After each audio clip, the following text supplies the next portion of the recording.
दुल्हन बनी पूजा अपने पति और कुछ लोगों के साथ रस्सी और लकड़ी से बने हिलते हुए पुल पर चलकर नदी पार अपने ससुराल जा रही है। ये पुल कितना हिल रहा है, कहीं टूट ना जाए। करिश्मा देख, तेरी छोटी भाभी आ गई। अपनी बड़ी भाभी को बोल आकर गृह प्रवेश करे। काजल कथा को बाहर बुलाती है और पूजा के आते ही कथा पूजा का घर के बाहर गृह प्रवेश करवाती है। और जब पूजा अपने घर में जाती है तो सजा घर देखकर काफी खुश होती है। जानती हो पूजा, ये सब भाभी ने किया है तुम्हारे आने की खुशी में। माँ गलत कहती थी जो ये कहती थी कि जेठानी बुरी होती है, देवरानी के आने के बाद कुछ नहीं करती। यहाँ तो मेरी जेठानी ने मेरे लिए कितना कुछ कर रखा है। ये सब देख पूजा काफी खुश होती है। और 2 दिन बाद, छोटी बहू, अब तुम भी इस घर की बहू हो, अपनी जेठानी के कामों में थोड़ी मदद करवा दिया करो। क्योंकि सारा काम कथा करती थी इसलिए पूजा कथा के काम में मदद करवाती है।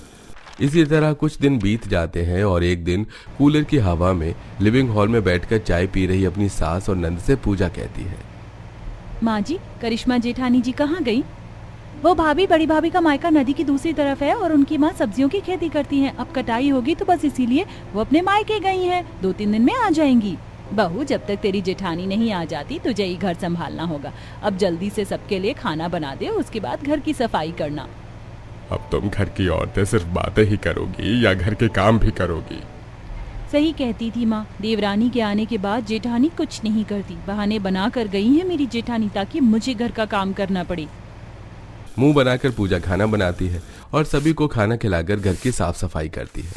2 दिनों तक जब घर के सारे काम पूजा को करने पड़ते हैं तो उस गुस्सा बढ़ने लगता है। और एक दिन पूजा अपने कमरे में कूलर की हवा में बैठी अपनी माँ से बात करती है। मैं तो तुझे पहले ही समझा रही थी, जाते ही घर के कोई काम मत करना। जेठानी देवरानी के आने के बाद काम नहीं करती। अब वो इसी तरह बार बार मायके जाती रहेगी और तुझे पूरा घर संभालना पड़ेगा। माँ, तुम बिल्कुल सही कह रही थी, पर अब मैं क्या करूं? अपनी माँ से बात करके पूजा फिर से घर के कामों में लग जाती है। और 2-3 दिन बाद कथा सिर पर और हाथ में सब्जी की टोकरी लिए हिलते पुल को पार कर सब्जी लेकर आती है। आ गई बहू। फिर से इतनी सारी सब्जियां लेकर। तुम्हारा मायका नदी के उस पार है, इसलिए सब्जियों की तो कोई परेशानी ही नहीं है हमें। वो सब तो ठीक है जी, पर बहू को तो परेशानी होती है इतना सामान लेकर रस्सी का पुल पार करते हुए। ऐसा क्यों सोचती हैं माँ जी? मुझे कोई परेशानी नहीं होती। कथा के आते ही पूजा सारा काम कथा के ऊपर छोड़ देती है। और एक दिन, छोटी बहू, आज बहुत सारे कपड़े और बर्तन हैं, तुम दोनों देवरानी जेठानी नदी किनारे बैठकर धो लो। सास के कहने पर न चाहते हुए भी पूजा गंदे कपड़े और बर्तन लेकर अपनी जेठानी के साथ नदी किनारे बैठकर बर्तन धोती है। और पूजा कपड़े धोने लगती है, तभी वहां दिवाकर आता है। भाभी, शायद आपकी भाभी की डिलीवरी हुई है। आपकी माँ बहुत परेशान है, उन्होंने आपको बुलाया है, अभी उनका फोन आया था। फिर तो मुझे जाना होगा घर पर। माँ के अलावा और कोई नहीं है भाभी के साथ। पूजा, तुम यहाँ सब संभाल लेना। कथा सारा काम छोड़कर घर में जाती है और अपना सामान लेकर कच्चा पुल को संभल संभल कर पार करते हुए नदी के उस पार उतरती है और अपने मायके चली जाती है। नौकर बना कर रख दिया मुझे, फोन आते ही नंगे पैर अपने मायके भाग गई। पूजा गुस्से में सारे बर्तन और कपड़े धोकर घर में जाने लगती है। तभी उसकी एक पड़ोसन उससे कहती है, कभी कभी तो तुम्हारे लिए मुझे बहुत बुरा लगता है। अभी तुम्हें यहाँ आए महीना भर भी नहीं हुआ और इतना काम करना पड़ता है। अगर तुम्हारा मायका भी नदी के उस पार होता तो तुम भी बड़ी बहू की तरह अपने मायके जा पाती। पड़ोसी की बात सुनकर पूजा का गुस्सा और ज्यादा बढ़ जाता है। और 3 दिन बाद जब कथा आने लगती है तो तेज आंधी तूफान चलता है। तो कमरे की खिड़की पर खड़ी होकर वो कथा को फोन करती है, बड़ी बहू, बहुत तेज आंधी तूफान चल रही है, तुझे आज आने की जरूरत नहीं है। छोटी बहू ने बहुत अच्छे से घर संभाला है, तू रुक कर आना। हाँ माँ जी, मौसम ठीक होते ही आती हूँ। और ये सब कमरे के बाहर खड़ी पूजा सुन लेती है। इस महारानी का ठीक है, मायके जाती हैं तो हफ्ते भर भर रुक कर आती हैं। एक मुझे देखो, जब से यहाँ आई हुई हूँ एक दिन अपने मायके नहीं गई और यहाँ पर नौकरों की तरह काम कर रही हूँ। पर अगर 2 दिन के अंदर जेठानी जी नहीं आई तो मैं भी अपने मायके चली जाऊंगी। पूजा का गुस्सा बढ़ने लगता है और अचानक से तेज बारिश होने लगती है। सारी रात बारिश होती है जिस वजह से नदी का पानी बढ़ जाता है और बाहर आने लगता है। वहीं पुल भी डूब जाता है और ये सारा नज़ारा आस पड़ोस के लोग और घर वाले खड़े होकर देखते हैं। अच्छा हुआ माँ ने भाभी को आने से मना कर दिया, नदी का पानी इतना बढ़ गया है, पुल भी पूरा डूब चुका है। बस अब जल्दी से नदी का पानी कम हो तो भाभी वापस आ सके। सारी रात तेज बारिश होने की वजह से नदी का पानी इतना ज्यादा बढ़ जाता है कि नाव चलती है ना ही पुल का रास्ता नजर आ रहा होता है। तो वहीं बेचारी कथा भी दूसरी तरफ पुल के काफी परेशान हो रही होती है। कुछ ही दिनों में नदी का पानी जब कम होता है तो कथा पुल पार करके आती है तो पुल के पास ही पूजा खड़ी होती है। आ गई जेठानी जी आप। वैसे आपका सही है, नदी के इस पार ससुराल उस पार मायका। काम करने का मन ना हो तो मायके भाग जाओ। पूजा तुम ऐसे क्यों बोल रही हो? क्यों? आपको नहीं पता ऐसे क्यों बोल रही हूँ मैं? नाराज पूजा अपनी जेठानी से सीधे मुंह बात नहीं करती। समय गुजरता है और एक दिन कथा की माँ सिर पर सब्जी की टोकरी और हाथों में मिठाई लेकर अपनी बहू के साथ आती है, जिसकी गोद में बच्चा था, और आकर लिविंग हॉल में बैठते हैं। बहन घर में कोई है नहीं इसलिए हम दावत नहीं कर पाए, पर आप तो मेरी समधन है तो सोचा क्यों ना अपनी बेटी के साथ साथ आप लोगों से भी मिलने आ जाऊं और आप सबको सब्जियों के साथ इस बार मिठाई भी दे सकूं। हाँ बहन क्यों नहीं, जब आप आई हैं छोटे से बच्चे और अपनी बहू के साथ तो एक रात रुक कर ही जाना। सही कह रही है शांति, एक रात रुक जाओ आप लोग। वैसे भी बाहर का मौसम कुछ ठीक नहीं लग रहा है। घर वालों के कहने पर सुमित्रा अपनी बहू और पोते के साथ एक रात रुक जाती है, जिस वजह से पूजा का काम बढ़ जाता है। पूजा भाभी, कथा भाभी अपने परिवार के साथ बैठी हैं। आप आज कुछ अच्छा खाने में बना दो। ये अपने मायके में जाकर बैठी रहती हैं, वो कम था क्या? जो अब इसका मायका उठकर यहाँ आ गया, सारा काम मुझे ही करना पड़ रहा है। पूजा घर आए मेहमानों के लिए अकेली खाना बनाती है और जब बर्तन और रसोई साफ करने की बारी आती है तो वो कथा से कहती है, दीदी आपकी देवरानी आ गई है, इसका मतलब ये नहीं कि आप सारा काम मुझ पर छोड़ दे। आपके घर वाले आ गए हैं तो ये थोड़ी ना है कि मैं ही नौकरों की तरह काम करूं। मैंने अपने मायके वालों को खाना बनाकर खिला दिया, बाकी का काम आप खुद करो। तुमने इतना कर दिया मेरे लिए काफी है पूजा। पूजा अपना गुस्सा अपनी जेठानी को दिखाकर कहां से चली जाती है और अगली सुबह होते ही कथा के मायके वाले चले जाते हैं और कुछ ही दिनों में अचानक से पूजा के मायके वाले आते हैं। माँ तुम यहाँ ऐसे भैया के साथ अचानक? हाँ, तुम्हें सरप्राइज तो देना था। बहुत अच्छा किया बहन जी जो आप यहाँ आ गई। अब आए हैं तो कुछ दिन रुक कर जाना। पूजा तुम अपने घर वालों के साथ बैठकर आराम से बातें करो, मैं कुछ खाने को लाती हूँ। अपने परिवार को देखकर पूजा काफी खुश होती है और कमरे में जाकर बैठती है। मेरी बच्ची कितनी पतली हो गई है, कितना काम करवाते हैं ये लोग तुझसे। माँ तुम बिल्कुल सही कहती थी, देवरानी के आने के बाद जेठानियां बस धौस जमाना जानती हैं। आशा आकर न सिर्फ अपनी बेटी से बातें करती है बल्कि वो अपनी बेटी को कथा के खिलाफ भड़काती है, पर कथा पूजा को घर का कोई काम नहीं करने देती है और पूजा हर वक्त अपने मायके वालों के साथ बैठी रहती है और उन्हें अच्छे से चाय नाश्ता करवाती है। और अगले दिन सुबह जब पूजा के कमरे में उसके मायके वाले चाय पी रहे थे तब, पूजा मुझे तो नहीं पता तुम्हारे मायके वालों को खाने में क्या पसंद है, तुम ही बता दो और आप सब अपने गंदे कपड़े दे दीजिए, मैं खुद धो दूंगी। पर दीदी आप मेरे घर वालों के गंदे कपड़े क्यों धोगी? भाभी, बड़ी भाभी ऐसे ही हैं, इनके लिए मेहमान भगवान का रूप है। पूजा के मना करने पर भी कथा उसके माँ भाई के कपड़े लेकर सारे काम खत्म करके सुबह नदी किनारे बैठकर धोती है और तभी तेज आंधी तूफान के साथ बारिश होने लगती है और सारे कपड़े लेकर कथा घर में जाती है। पूरा परिवार दरवाजे पर खड़ा बारिश को देखता है। बारिश इतनी ज्यादा तेज होती है कि इस बार वो पुराना पुल टूट जाता है। माँ, पुल टूट गया और नदी का पानी भी कितना ज्यादा बढ़ चुका है, अब हम अपने घर कैसे जाएंगे? कोई बात नहीं भैया, ये भी तो आपका ही घर है, जब तक नाव चालू नहीं हो जाती आप यहीं रहना। नदी के उस पार जाने का रास्ता बंद हो चुका था, इसलिए अनिल और आशा कुछ दिनों तक शांति के घर में रुकते हैं, जहां कथा पूजा को घर का कोई काम नहीं करने देती और उसके घर वालों का काफी अच्छे से ख्याल रखती है। आंटी पूजा बता रही थी कि दवाई टाइम पर ना लेने से आपके शरीर में दर्द होता है। आपकी दवाई भी खत्म हो गई, मैं आपके पैर दबा देती हूँ, आप पैर पकड़कर बैठी हैं।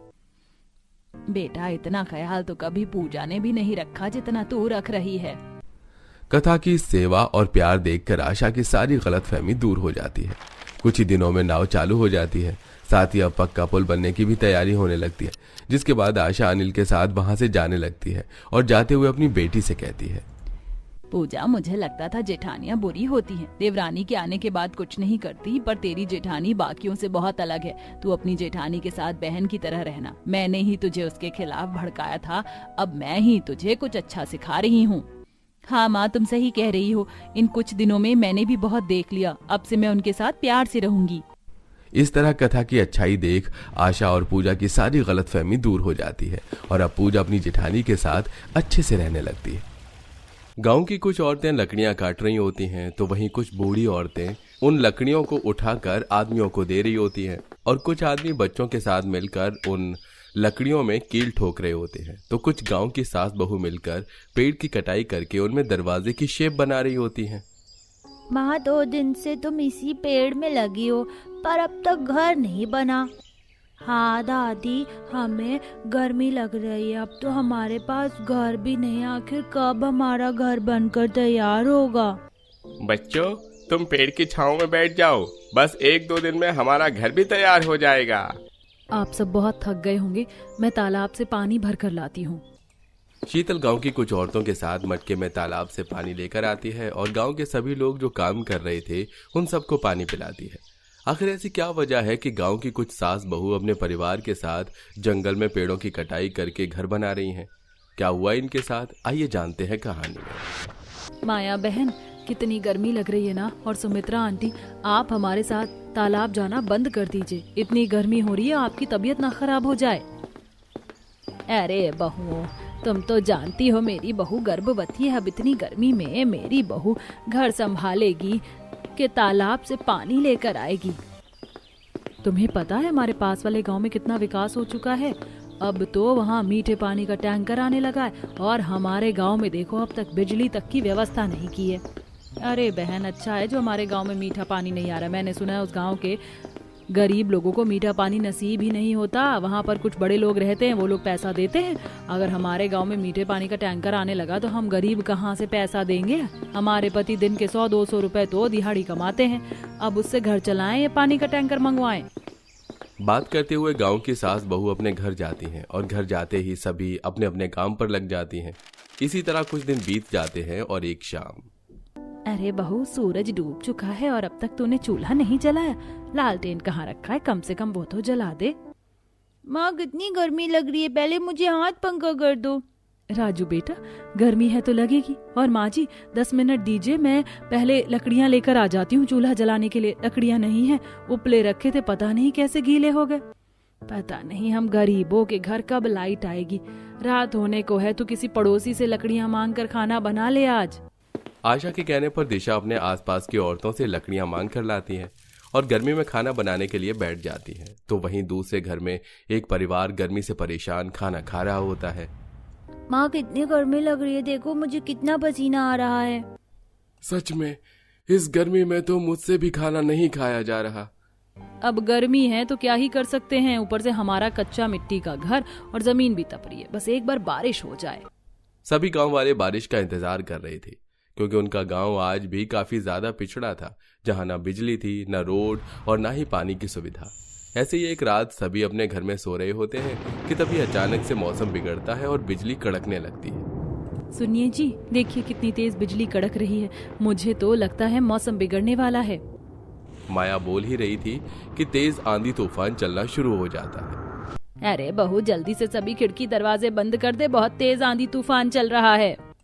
गांव के सभी लोग अपने घर की खिड़की दरवाजे बंद कर देते हैं, पर आंधी तूफान इतना तेज होता है कि न सिर्फ उनके घर के बाहर का सामान बल्कि उनके घर की छत तक उड़ जाती है और कुछ ही देर में सभी गांव वालों का घर तहस नहस हो जाता है। रात में इतनी तेज आंधी तूफान चला कि हमसे हमारा घर भी छिन गया। अब हम सभी गांव वाले कहाँ जाएंगे? माँ, बहुत प्यास लग रही है मुझे और यहाँ काफी धूप भी लग रही है। बेटा, हम सभी गांव वाले बेघर हो चुके हैं, अब तो हमारे पास रहने का ठिकाना हो जाए तो पानी का सोचे। दादी, पता नहीं अब कब तक घर बनेगा, हम तो जा रहे जंगल में तालाब के पास बैठने, वहाँ कम से कम गर्मी तो कम लगेगी। गोलू बिल्कुल सही कह रहा है, जब तक सब कुछ ठीक नहीं हो जाता हम लोग जंगल ही चलते हैं, कम से कम वहाँ गर्मी तो कम लगेगी। अब पूरा गांव जंगल जाता है और तालाब किनारे पेड़ के नीचे बैठ जाता है। राजू, गोलू, कितना अच्छा होता ना अगर इस जंगल में हमारा पेड़ का घर होता, तो हमें गांव में न जाना पड़ता और ना ही बार बार यहाँ आकर पानी भरना पड़ता। हमारी माँ दादी यहाँ तक की लकड़ी लेने के लिए भी यही आती है। मैं तो कहती हूँ यही घर बना लेते हैं, कम से कम पानी और लकड़ी से छुटकारा तो मिलेगा। बहनों, अम्मा जी, हमारे बच्चे बिल्कुल सही कह रहे हैं, घर तो हमें बनाना ही है, तो क्यों ना हम इस पेड़ में ही अपना घर बना लें। इतना बोलकर सभी औरतें अपने काम पर लग जाती हैं। अब कुछ बहुएं लकड़ियां काटती हैं तो कुछ पेड़ की कटाई करती हैं और कुछ औरतें तालाब से पानी लाकर काम करने वालों को पानी पिलाती हैं। साथ में गांव के आदमी इस काम में गांव की औरतों का पूरा साथ देते हैं और एक हफ्ते में सभी गांव वालों का घर बनकर तैयार हो जाता है। नेहा बहू, देखा हमारा पेड़ घर बन गया। अब ना सिर्फ हम गरीब सास बहू बल्कि हमारा पूरा गांव यहीं रहेगा। अब तो घर के बाहर ही तालाब है, पानी की भी चिंता नहीं। मैं अभी तालाब से पानी और कुछ सूखी लकड़ियां लेकर आती हूँ खाना बनाने के लिए। आज रात हम सब अपने घर में जो सोने वाले हैं। गांव की सभी सास बहू मिलकर अपने पेड़ घर में जाते हैं और मिट्टी के चूल्हे पर बड़ी आसानी से खाना बनाते हैं। वो लोग पेड़ घर तो बना लेते हैं पर गर्मी से उन्हें अभी राहत नहीं मिलती। माँ, इस घर में भी इतनी गर्मी लग रही कि खाने की इच्छा ही नहीं हो रही। माँ, इस लालटेन में कितनी कम रोशनी अंधेरा होने की वजह से मैं पढ़ भी नहीं पा रही। अब तो बिजली का जुगाड़ कुछ करना ही पड़ेगा। हम सभी गांव की सास बहू ने मिलकर घर तो बना लिया पर अब हमें बिजली नहीं मिल पाई है। अब तो गांव में बिजली लानी ही पड़ेगी। मैं कल ही सभी से बात करके मुखिया के पास जाऊंगी। अगली सुबह होते ही सुमन गांव की सभी बहू और सास को इकट्ठा कर लेती हैं और मुखिया के पास चलने को कहती हैं। कुछ ही देर में सभी औरतें मुखिया के पास जाती हैं पर मुखिया घर पर नहीं होता और वो लोग जब वहां से दोबारा जंगल आने लगते हैं तो बाजार में बड़े बड़े घरों और दुकानों में सोलर पैनल लगा हुआ देखते हैं। बहू, मुझे तो समझ नहीं आ रहा है यहाँ पर सभी दुकानदारों ने अपने घर के बाहर इतने बड़े बड़े अजीब तरह के शीशे क्यों लगाए हुए हैं। ये तो हमें पूछकर ही पता चलेगा। माँ जी, भाई साहब माफ करना पर क्या आप बता सकते हैं आपने अपनी दुकान के बाहर ये अजीब तरह के शीशे क्यों लगाए हैं? बहन जी, ये शीशे नहीं सोलर पैनल हैं। इससे बिजली उत्पन्न होती है और हमें महीने का बिल भी नहीं भरना पड़ता क्योंकि ये धूप से चार्ज होता है। इसके साथ इसकी बैटरी भी आती है। यहाँ पर ज्यादातर दुकान में सोलर पैनल का काम करते हैं जो बड़े बड़े कोठियों में, दुकानों में, घरों में, फैक्ट्री में यहाँ से बनाकर लगाने के लिए भेजते हैं। सोलर पैनल की सारी जानकारी लेकर गांव की सभी सास बहू आपस में बात करती हैं। मेरे पास एक तरकीब है। इतनी जल्दी हमारे गांव में बिजली आने से रही और अगर सोलर पैनल से बिना बिल आए हम बिजली उत्पन्न कर सकते हैं तो हम बिजली आने का इंतजार ही क्यों करें? क्यों ना हम घर की तरह बिजली का भी जुगाड़ करें। सभी को सुमन की तरकीब काफी पसंद आती है और सभी औरतें अपने गांव जाती हैं और टूटे फूटे घर से शीशे के टुकड़े इकट्ठे करके घर लाती हैं। साथ ही कुछ कबाड़ी से भी शीशा इकट्ठा कर लेती हैं। तो वहीं गांव की सभी सास मिलकर कबाड़ी वाले के पास जाती हैं और उनसे बहुत ही कम दामों पर तार और एल्यूमिनियम लेकर आती हैं। बाहू, हम ये तार और एल्यूमिनियम लेकर आ गए हैं। चलो शीशे के टुकड़े को एल्यूमिनियम की प्लेट पर चिपकाते हैं। पर बहन, मेन तो बैटरी है। माता जी, हम गांव के मर्द काम करते हैं, भले ही 100 रुपए दिन के कमाई पर कमाते तो हैं, इसलिए हम सब 10-10 रुपए मिलाकर बैटरी लेकर आएंगे।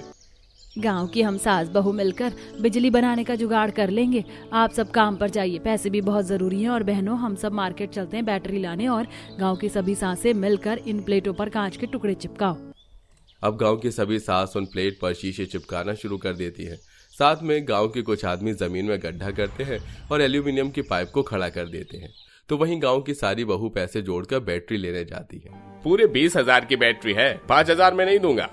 अच्छा ठीक है भैया, पर अगर हम ये पैनल आपको बनाकर दें तो क्या आप हमें बैटरी दे सकते हैं? आपका फायदा भी हो जाएगा। आपको पैनल बनाने के लिए वर्कर की जरूरत है, हम ये काम अपने घर से करके दे सकते हैं।